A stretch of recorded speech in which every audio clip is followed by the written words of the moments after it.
We are in the mystery novel Turn Back, chapter 23, The Link. The Link. Henry is driving. Driving is not her thing, even though she had purchased a snazzy sports car. Henry sings along to a sad song, and music is not his forte. Kitty can't take any more of the noise that he's spewing out of his mouth. She reaches over and turns the radio to another station. The announcer comes on, saying it's gotten a streaming news break. Neither turns it to another station. Both are mildly curious to hear what it is. Let's listen to this, okay? I think it's about that kid Victor was interested in, maybe. Not you, too. Kitty can't believe that Henry is following in Victor's footsteps. Shush, let's listen. Henry puts his finger to his lips. The radio announcer. Just last evening, a judge ruled that despite the terminal illness of Donovan Guilford, he will not rescind his earlier judgment. The judge is not permitting either parent custody or rather visitation privileges at this time. What a major jerk that guy is, huh? Kitty tries to seem involved. Shush, shush. Henry puts a finger to her lips this time. She shrugs. Reporter says, here with us now an exclusive interview is Rebecca Guilford's mother and stepfather. This has to be the worst time for both of you and your daughter. Would either of you be able to give us a statement at this time? Harley Reynolds speaks for his wife. Yes, we're prepared to say something. Reporter, is little Rebecca aware of all that's going on? The couple wasn't prepared for that question. He again answers.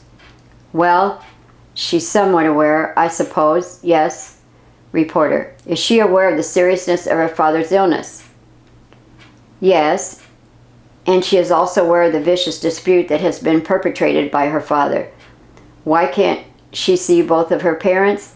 Why must he continue with these accusations against her mother?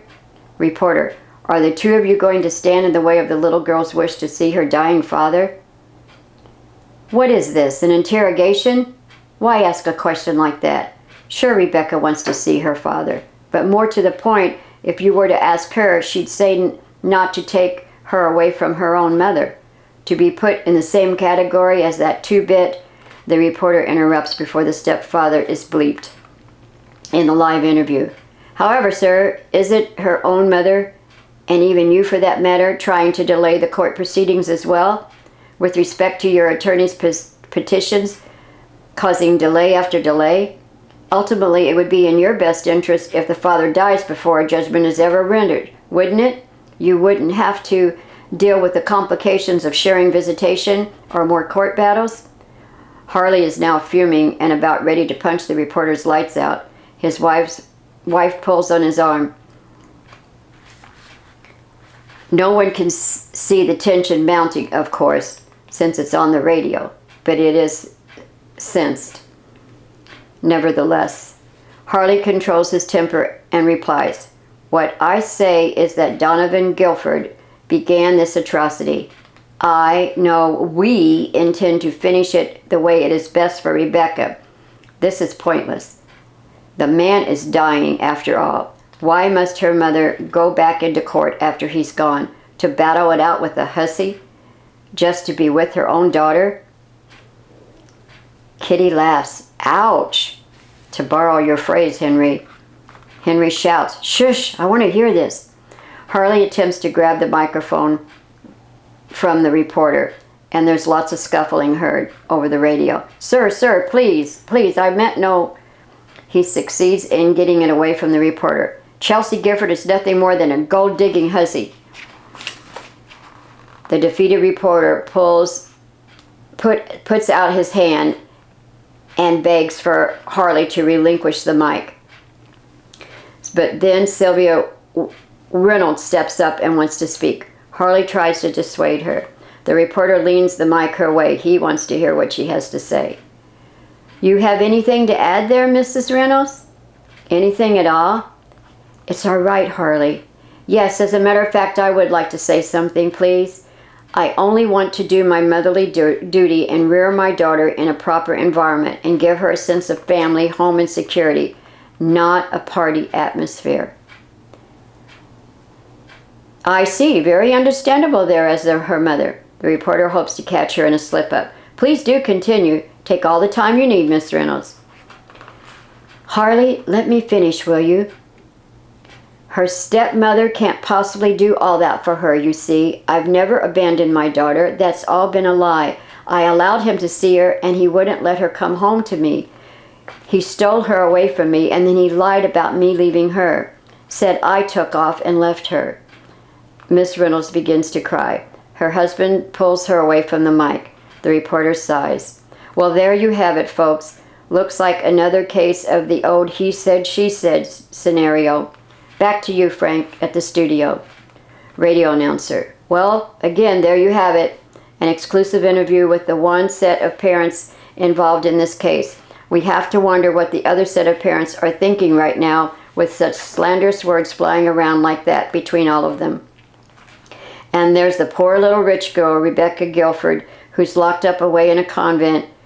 Sort of like the story of Rapunzel, isn't it?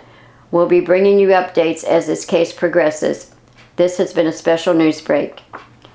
Kitty only halfway listens to the radio announcer at the end. Henry has been listening intently to every word of the news break. He gets fidgety. She can tell he's nervous about something but isn't sure what it is that's riled him. His attitude makes her a little uneasy, but she doesn't have to wonder for long. Victoria? I have some things to confess. Oh, wow. Kitty takes a deep breath. And here it comes. Not going to make my day, I don't suppose. Your confessions, that is? Oh, well, I just want to say I wasn't listening to my iPad all the time. I had to learn something about the two of you, my new traveling companions. You know, somehow I needed to know. You two are a bit weird, you know. Surely you know that, right? I mean, come on. Yeah, I pretty much heard most of everything that you've said to each other. I wasn't sleeping all the time. Sorry, Miss Kitty. Kitty sits up straight in shock. She tries to think back to their conversations. She realizes it probably doesn't even matter anymore. Okay, Henry, so what now? You going to steal this fine specimen of a car and dump me on a lone stretch of road? Henry laughs. That's absurd. Why would you even think that? Well, you know so much all about us now, so... No, I don't. And you know next to nothing about Victor's situation. Stu and Vicky. Pretty darn lame fake names if you ask me, Stu and Vicky. He laughs. If I had to make up a name, it would be a cool one like Duke or Fitzgerald. Anyway, I was thinking, do you think it's odd that Victor, who I just have to say looks more like a Victor than a Stu any old day, is so interested in this court case? Why is that? Why would he be so interested? No, I didn't think it was that odd. Kitty wasn't following Victor. So why do you? Well, Vic admits he has gotten into some serious stuff, and it's dangerous, and it's there's this family dispute in NYC going on. A whole lot goes on in that enormous city. I don't know why you'd even try to connect the two of those. Well, I wouldn't normally. It was Victor's interest that caused me to think there might be some form of connection. Big stretch with the Big Apple there, Henry, and sorry we lied to you. So yeah, my name is Kitty. Great to meet you, Henry. She sticks out her hand. Your name is Henry, right? Yes, actually, Thomas Henry Fitzgerald II. My dad has the Thomas part, though. I got the Henry part. Wait, so your name is Fitzgerald after all? Cool name, Henry. Be better if it was my first name, I think. You look like a Fitzgerald, but I will still call you Henry. I've always been Henry. Never will be able to live up to my dad's name. Well, whatever your name, you made a good first impression. Henry laughs, knowing that she's patronizing him. No, I didn't.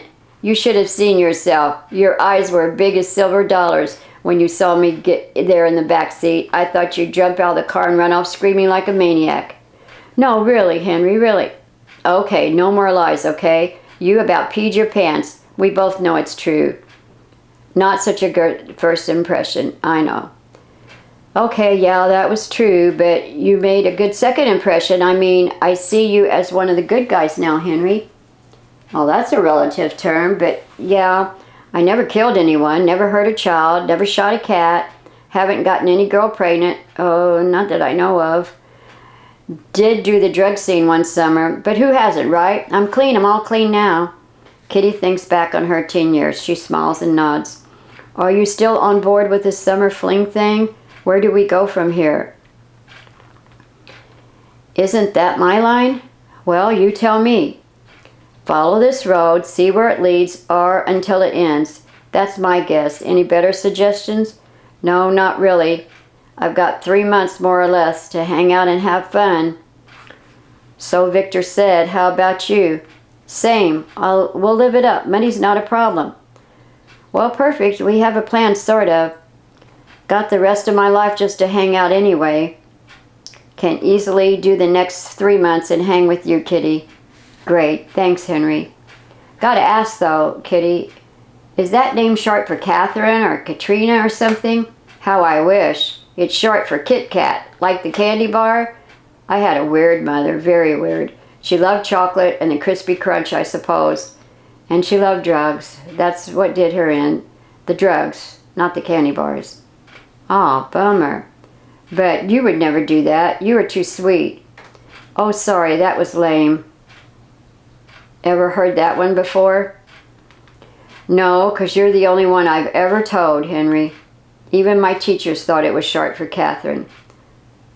I saw what it did to my mom, so I don't do drugs. However, I do eat Kit Kats, though. I feel very privileged that you've confided in me. So, Henry, do I need to know anything more about you? Henry screws up his nose, taps on the steering wheel. Probably. Like, this. I don't actually have a driver's license, and I never really did. Probation and all that. Honestly, it was a bad rap. It wasn't my fault. Well, neither do I have a driver's license at the moment. Vic destroyed all of my credit cards, my license, everything. Road trip with no license between the two of us. Wow. Road trip with me and you and a bunch of dough. Wow. They both look at one another and pound the dashboard. Okay, road trip. Both laugh. Kitty turns on some music again.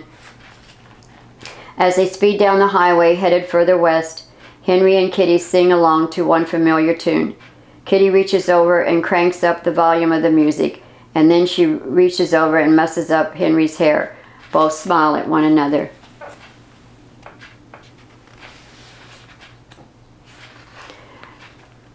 Chapter 24, The Broadcast. Donovan idly watches a news program. The reporter is standing in front of the courthouse. With all the medications he's on, Donovan can't seem to rouse himself enough to tune into the words of the reporter. But then he sees his ex-wife's husband, Harley, step up to the microphone. With a great amount of effort, Donovan sits up a bit in bed. He fumbles for the remote to turn up the sound. On the television screen is his current arch enemy. He becomes outraged. He tries to jump out of bed, lunge for the man, because he's almost out of his head from all the medications he's on, and he's in a near state of delirium, and he has yanked out some IV needles. He disturbs the whole floor by his indignation with screaming obscenities at Harley Reynolds. Chelsea rushes over to calm him. She buzzes for a nurse. The two wrestle Donovan back into bed. A nurse begins to repair the damage done. He flinches as she has to stick him in a new spot. She'll never get Rebecca, never. If it's the last thing I ever do, get me out of here, Chelsea. Do you hear me? Sign the papers and get me out of this blasted hospital. If Michael can't see to this, I will do it myself. Chelsea, my clothes now. Where is that?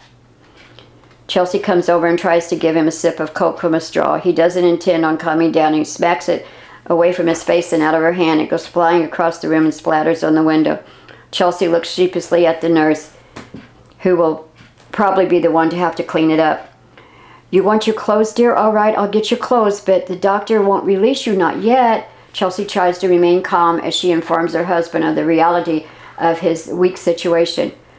The nurse has left the room to get some assistance for her out-of-control patient. Donovan again rips out the 2 new IVs she's just reinserted. He goes up behind Chelsea and pushes her away from the closed door. Get out of my way, woman. I've got to get over to that judge. Draw out $20,000 now. Go. Don't ask any questions. Just do it. It has to be cash. He reaches up for his shoes on the shelf. Stitches tear open and Donovan falls into the chair, grabbing his sides. With the medication, it gave him a sense of well-being and even some strength, but now he's bent over shouting out in pain. The nurse is back in the room with another male nurse. They aid Donovan back into bed. In an instant, he's given a shot to sedate him into unconsciousness. Donovan's private nurse nods to Chelsea, and she nods back. In less than 30 seconds, Donovan succumbs to the efforts of the nurse and the effects of the shot. He lies back on the pillow, muttering to himself incoherently. Donovan, honey, be reasonable. You need to heal from this incision. Then you can see about this matter. Chelsea tries to be discreet with the nurses in the room. Business matters can wait. You matter most to me right now, dear. Your health, you know. His eyes are closed, but he's not asleep yet. I'm leaving this place. Have the doctor order me stronger pills. Pills and cash. Go on. Do it. Chelsea stands there for a minute. She knows her husband is nearly out of his head with the drugs. Dear, just rest now. We'll talk later. Donovan forces himself back to reality, cracks one eye open, and sees she hasn't moved. He's weak and very sleepy and grogged right now, but he's still very forceful. He whispers, Woman, $20,000 or I divorce you. She smiles sheepishly at the 2 nurses and shrugs her shoulder. What's a wife to do in this situation, right? Neither of the nurses make a comment. They finish their duties and exit his private room. One assumes Donovan has a gambling problem. He's in pain, so why is that man bent on going out of town in his condition? The other nurse has been watching the news and connects the names. Oh no, he's into gambling all right, but it's with his daughter's future.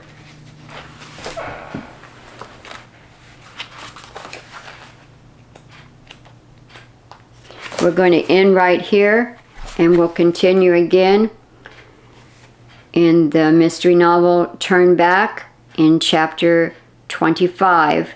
The title of that chapter, The Highway Going East, in the next audio reading.